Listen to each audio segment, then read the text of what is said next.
Vous voyez ici un chat présentant un ulcère de cornée, ulcère à bord décollé. Une kératectomie superficielle va être réalisée. Dans un premier temps, on procède à la fixation du globe oculaire à l'aide de fils de traction que l'on place aux 4 points cardinaux du globe.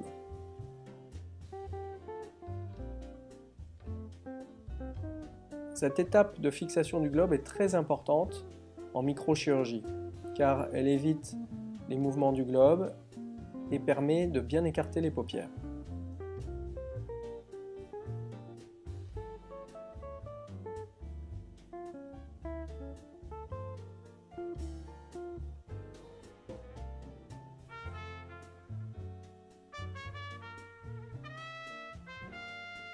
Vous constatez ici cet ulcère plutôt circulaire qui ne passait pas avec des traitements médicaux.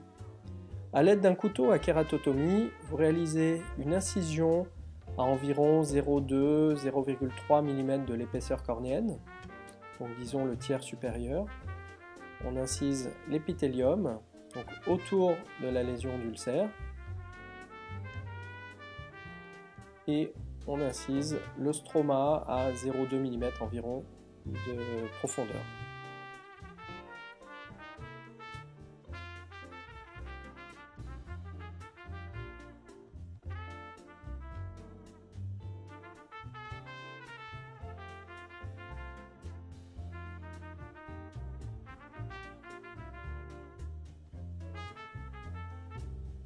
Une fois cette incision circulaire réalisée, vous pouvez, toujours à l'aide du couteau à kératectomie, inciser le stroma dans un même plan, de façon à séparer la zone d'exérèse au-dessus et la zone du stroma sous-jacent.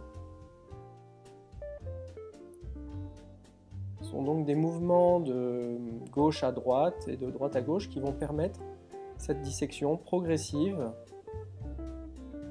et cette séparation des deux plans.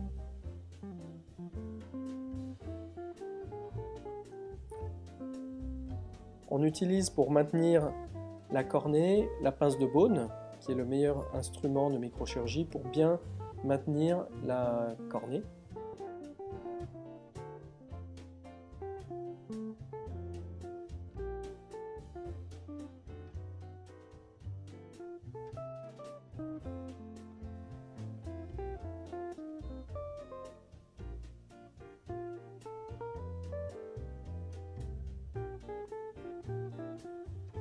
On se situe là donc à peu près au tiers de l'épaisseur cornéenne.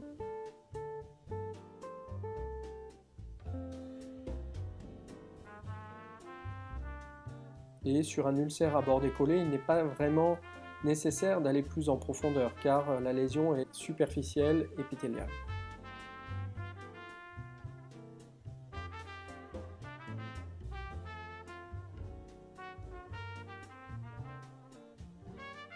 Voici la fin de la kératectomie. On essaye de bien rester toujours dans le même plan.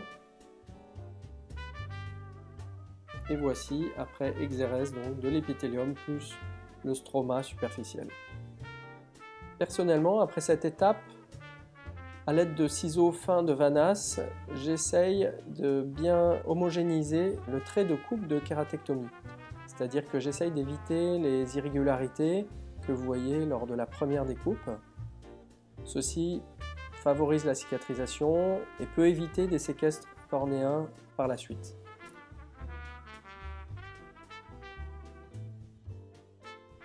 Enfin, pour favoriser les attaches entre l'épithélium et le stroma, je procède à des ponctuations à l'aide d'une aiguille fine qui permettent de créer des micro-adhérences entre l'épithélium et le stroma. Ceci est controversé chez le chat car certains auteurs évoquent le risque de favoriser des séquestres cornéens en post-opératoire.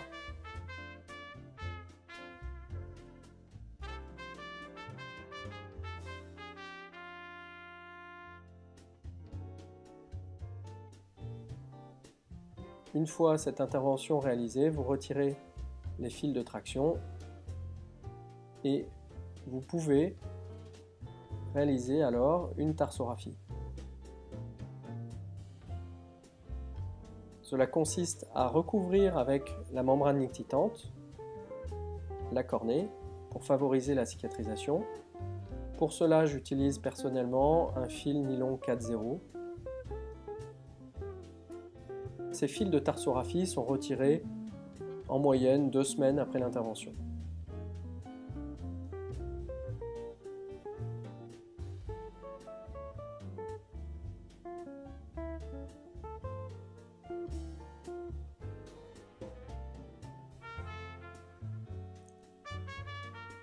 Pour réaliser cette tarsographie, je place 3 points simples qui vont permettre donc de solidariser la paupière supérieure et la membrane nictitante et donc recouvrir le globe par la membrane nictitante.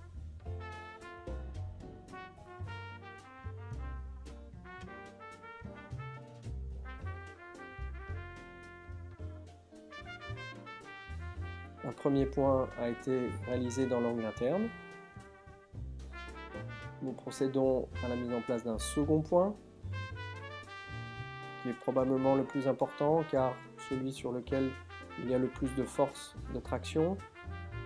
Il est important avec notre fil de suture de bien passer au travers du cartilage de la membrane nictitante pour avoir une meilleure solidité.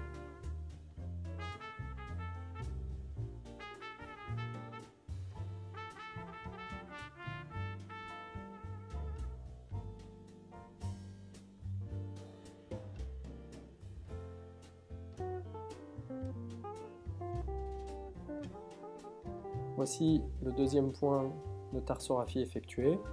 Et enfin, un dernier point va être posé en région temporale.